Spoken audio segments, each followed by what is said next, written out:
बहुत बहुत धन्यवाद वाजपेयी जी, आप बहुत अच्छा माइक संचालन करते हैं।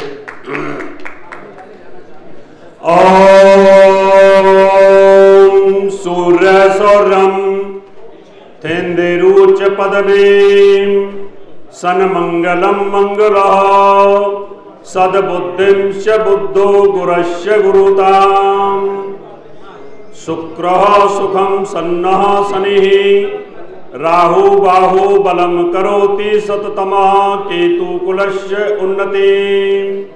ओम नवग्रह देवताभ्यो नमः। आज के इस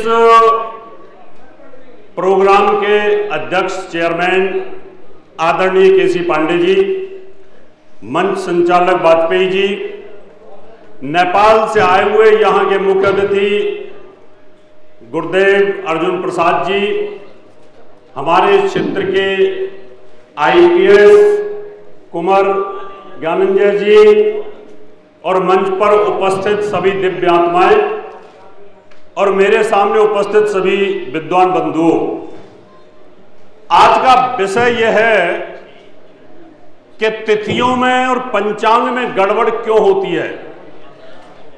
इसका कोई वैज्ञानिक आधार है? क्या हिंदू धर्म में ये सब चीजें एक हो सकती हैं या ये लगातार इसी प्रकार से विकृति पैदा होती रहेगी और जिसके कारण सनातन धर्म बदनाम होता है और दूसरे धर्म के लोग मजाक उड़ाते हैं कि हिंदू धर्म में तो 2 होली है, 2 दिवाली है। मैं पूजनीय शंकराचार्य स्वरूपानंद सरस्वती जी जो अभी ब्रह्मलीन हो चुके हैं, मैं उनका प्रवक्ता रहा और उस समय मैंने कहा था कि आप इस समय 2 पीठों के शंकराचार्य हैं, आप इस मामले को शांत कर सकते हो। धर्म संसद हुई, धर्म संसद में मैंने ये मुद्दा रखा कि पंचांगों में जो विवाद है, एक पंचांग होना चाहिए तो सनातन धर्म एक हो सकता है। लेकिन इस देश की विडंबना यह है कि लोगों को पता नहीं है। वैष्णव लोगों की सोच कुछ और है, हम ज्योतिषियों की सोच कुछ और है और जो शैव मत को मानने वाले लोग हैं उनकी सोच कुछ और है। जो साधु संत हैं, कुंभ मेले में होते हैं, उन लोगों की सोच को बदलने की कोशिश की गई। हमने बार बार उनको कहा कि आपसे हम हाथ जोड़ करके विनती करते हैं कि आप जिद मत पड़िए, आप ज्योतिष के अनुसार चलिए। जब आपका कुंभ ज्योतिष के अनुसार चलता है, जब बृहस्पति वृष राशि के अंदर है, कुंभ के अंदर उस समय शनि देव था, या बृहस्पति जब सिंह राशि में आता है उस समय जब ये कुंभ की स्थिति होती है, आप ज्योतिष को मानते हो लेकिन तिथियों में आप डिस्टरबेंस पैदा करते हो। लेकिन जिद के आगे तो किसी की चलती नहीं और साधु संतों के आगे कौन बोले। फिर दिक्कत यह है कि ज्योतिष एक विज्ञान है, तिथियों का भी एक विज्ञान है, नक्षत्रों का भी एक विज्ञान है। अगर उस विज्ञान को माना जाए और सब लोग बैठ करके ये फैसला कर लें, क्या अभी दिवाली की बात आई थी, 31 तारीख को मने या 1 तारीख को मने। नियम साइंस का ये कहता है, साइंस का नियम ये कहता है कि जो तिथि जिस दिन ज्यादा से ज्यादा जिस तरफ हो जाए उसको मान लेना चाहिए, ज्योतिष ये कहता है। लेकिन हमारे साधु संत क्या बोलते हैं? उदय तिथि होनी चाहिए। उदय तिथि चाहे 10 मिनट की मिल जाए, वो पूरे दिन उदय तिथि मानी जाएगी। How it is possible? ये हमने रखा कि कैसे ये पॉसिबल है कि उदय तिथि 10 मिनट की, 15 मिनट की, 20 मिनट की, 1 घंटे की है और आप बोलोगे पूरे दिन जन्माष्टमी रहेगी, या कैसे पॉसिबल है? साइंस तो इस बात को नहीं मानता। साइंस ये कहता है कि अगर सुबह 8:10 पर 8:10 तक जन्माष्टमी है और जन्माष्टमी पूरी रात रही है तो उस समय हमें जन्माष्टमी मनानी चाहिए। लेकिन हमारे साधु संत क्या बोलते हैं, शैव मत वाले लोग क्या बोलते हैं कि नहीं, उदय तिथि 8:10 पर है, पूरे दिन नौमी रहेगी पूरी रात नौमी रहेगी। रात के 12 बजे नौमी के अंदर जाके हम जन्माष्टमी बनाते हैं, जब तक चंद्रमा बहुत आगे निकल चुका होता है। यह तरीका ठीक नहीं। इसके लिए तो हमें एक ऐसे मजबूत धर्माचार्य की जरूरत है, या ऐसे हमें एक बोर्ड की जरूरत है जो इस बात का फैसला कर सके। अब देखिए, यहां 8:10 पर चंद्रमा यहां से निकल चुका है नौमी तिथि में, नौमी तिथि में चलेगा। अब नौमी तिथि चलता रहेगा, चलता रहेगा, चलता रहेगा, पूरे दिन नौमी तिथि में चला, रात तक नौमी तिथि में चला, नौमी तिथि में चल रहा, रात के 12 बजे नौमी तिथि में रहता है, और तब जाकर के हम कृष्ण जन्माष्टमी मनाते हैं। यानी अष्टमी को हमने छोड़ दिया। होली वाले दिन भी यही स्थिति होती है, और दिवाली वाले दिन भी अभी क्या हुआ था, 31 तारीख को पूरे दिन अंधेरी रात थी। पंचांगों में सिर्फ 1-1.25 घंटे का प्रदोष काल मिला, और उसके बाद पूरे दिन पूरी रात प्रतिपदा चली। प्रतिपदा के अंदर प्रदोष काल, प्रतिपदा में निशीथ काल, और प्रतिपदा में महानिशीथ काल। अब प्रतिपदा का स्वभाव कुछ और होता है, उसका देवता कुछ और होता है, और अर्धरात्रि का देवता कोई और होता है, और जो पूजा पाठ होती है वो अर्धरात्रि में होती है।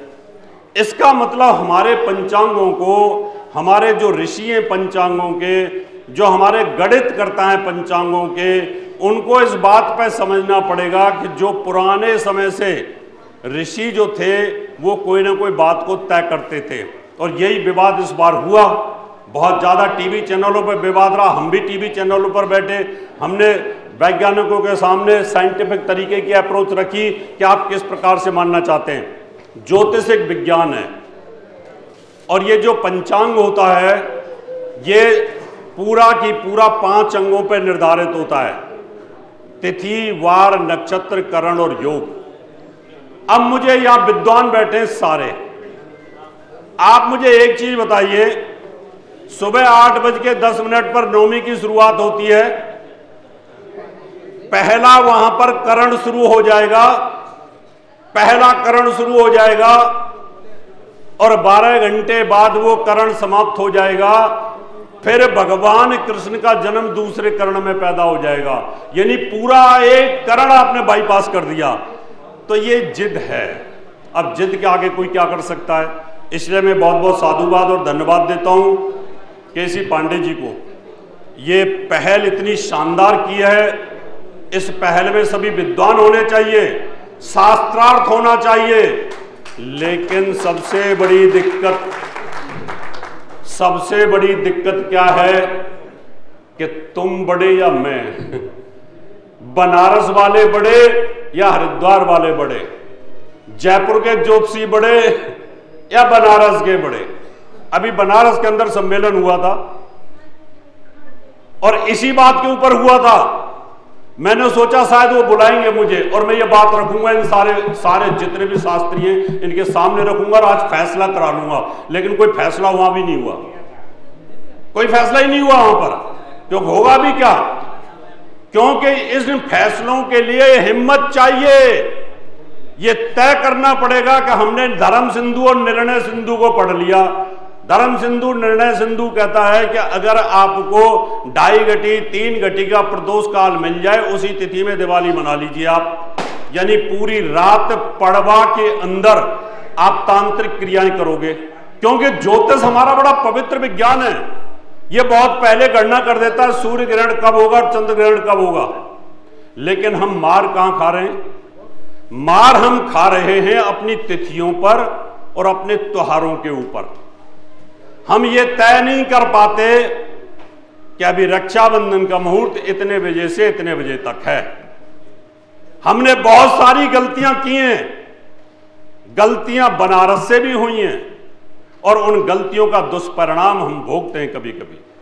भगवान राम का मुहूर्त 5 अगस्त को हुआ। उस समय देव सो रहे थे, देव सोते वक्त कोई मुहूर्त होता नहीं है, क्योंकि जमीन खोदी नहीं जाती, नीम कहीं डाली नहीं जाती। मैंने विरोध किया, लेकिन ये बोला कि काशी के किसी विद्वान ने ये कहा है जी कि भगवान का तो हो सकता है, और जब भगवान का हो सकता है तो सभी भगवानों का उस दिन के बाद शुरू हो जाना चाहिए, फिर क्या दिक्कत है? फिर तो कोई दिक्कत ही नहीं है। इसका मतलब जब आप पॉलिटिकल प्रेशर के अंदर अगर किसी चीज को आप अगर मान लेते हैं तो परंपरा गलत शुरू हो जाती है।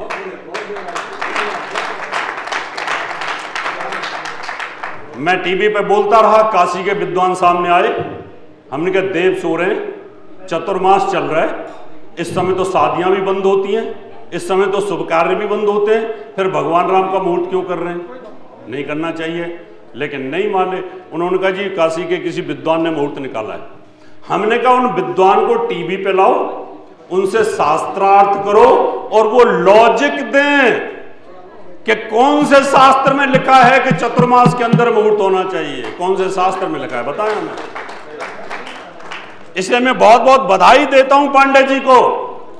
मुझे बड़ी खुशी हुई जब पांडे जी ने बताया कि यहां पर आज सामने आए, पांडे जी ने बताया कि ये इस प्रकार का प्रोग्राम है। मैंने कहा फिर तो मुझे यहां बोलने का अधिकार बनेगा। इसलिए मेरे साथी विद्वानों, आप सभी विद्वान हैं, मैं सिर्फ आपसे ये कहना चाहता हूं, ये ज्योतिष एक विज्ञान है। अगर तिथि जिस समय समाप्त हो रही है उस समय उस तिथि का प्रभाव समाप्त हो जाएगा, दूसरी तिथि का प्रभाव चालू हो जाएगा। जैसे कि किसी गर्भवती महिला के गर्भ के अंदर बच्चा पल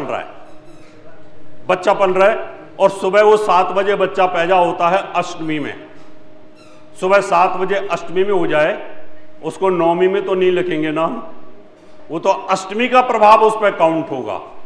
लेकिन भगवान कृष्ण का तो नवमी में मनाया जा रहा है इतने दिनों से, कौन रोके, कौन जिद पड़े। इसलिए मैं आपको बहुत बहुत धन्यवाद देता हूं।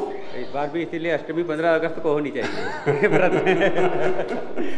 इसलिए मैं आपको बहुत बहुत धन्यवाद देता हूं। ये बहुत बड़ा विषय है, बहुत ज्ञान वाला विषय है और ये साइंटिफिक है, क्योंकि ऊपर से ग्रहों की रेज आती है। उस रेज के अंदर गलत टाइम पर अगर हम मान लो, अभी ये दिवाली वाला मामला फिर आने वाला है, 20 और 21 अक्टूबर को फिर यही दिक्कत आने वाली है, यहां पर भी यही दिक्कत नहीं। 15 अगस्त को 11:50 पे लग रही, तो हमने जन्माष्टमी उसी दिन रखी। जन्माष्टमी आपने रख ली, अब दिवाली पर भी यही दिक्कत आएगी, देखना। बहुत बहुत बहुत जो फर्स्ट क्लास निर्णय लिया है भाई, गलत गजब, ये बहुत जरूरी है, बहुत जरूरी। बहुत बहुत धन्यवाद। इसलिए मेरा सिर्फ आप लोगों को, विद्वानों के सामने कोई बात रखी जाएगी तो विद्वान उस बात को समझता है कि मैं क्या कहना चाहता हूं। मेरा उद्देश्य सिर्फ ये था कि जिस तिथि के अंदर ज्यादा तिथि हो जाए, तीन जजों का फैसला होता है, 2 जज एक तरफ हो जाए तो वही कोर्ट का फैसला होता है। 24 घंटे की तिथि है, 24 घंटे में 13 तिथि जिधर चली जाए 13 घंटे तो वही तिथि मान लेनी चाहिए, विज्ञान ये कहता है। सर मैं एक बात बोलना चाहूँगा इस पे, मैं पूर्ण सहमत हूँ आपसे, लेकिन कुछ फेस्टिवल्स के बारे में, जैसे अगर जन्माष्टमी का ही आपने जिक्र किया, तो क्या जन्माष्टमी में अगर उदया तिथि में पूरे दिन हो जाए तो क्या उसको मान लिया जाना चाहिए? अगर मान लीजिए सूर्यास्त के बाद अष्टमी तिथि लगती है रात को 9 बजे 10 बजे, रात बजे अष्टमी तिथि है, सुबह 9 बजे नवमी लग गई, पूरे दिन रही, तो अष्टमी तिथि आपको मानना चाहिए। तो हमारा कहने का मतलब आप समझ रहे हैं, आप जो कह रहे हैं समझ गया। तो कुछ फेस्टिवल जो होते हैं ना, वो सूर्योदयकालीन है, कुछ मध्यकालीन है, कुछ अपराह्नकालीन है, कुछ जो है सायंकालीन प्रदोषकालीन है और कुछ रात्रिकालीन है सर, जो धर्म ग्रंथों में दिया गया है। तो उसके अनुसार और जो तिथियों का जो कॉमन निर्धारण होता है वो अधिकांश होना चाहिए। मेरा उद्देश्य सिर्फ ये है कि जितने भी विद्वान हैं, पंचांग करता है, वो बैठें, समय समय पर अपग्रेड होता है। क्या होता है? सनातन धर्म आगे इसलिए चल रहा है कि अपग्रेड हो जाता है, और मुसलमान धर्म इसलिए डाउन हो रहा है कि कुरान में कुछ अपडेट हो ही नहीं सकता। आज भी वो अपडेट नहीं है। इसलिए मैं तो यही कहूँगा कि जहाँ जहाँ तिथियों में इतना फर्क ना आ जाए कि हम दिवाली अमावस्या की बजाय हम प्रतिपदा में मनाएं और अष्टमी अष्टमी के बजाय नवमी में मनाएं, यही मेरा कहने का उद्देश्य है। इन सबको ठीक करना चाहिए। बहुत बहुत धन्यवाद। और मैं पांडे जी को बहुत बहुत फिर दोबारा से धन्यवाद देता हूँ। बहुत बहुत धन्यवाद।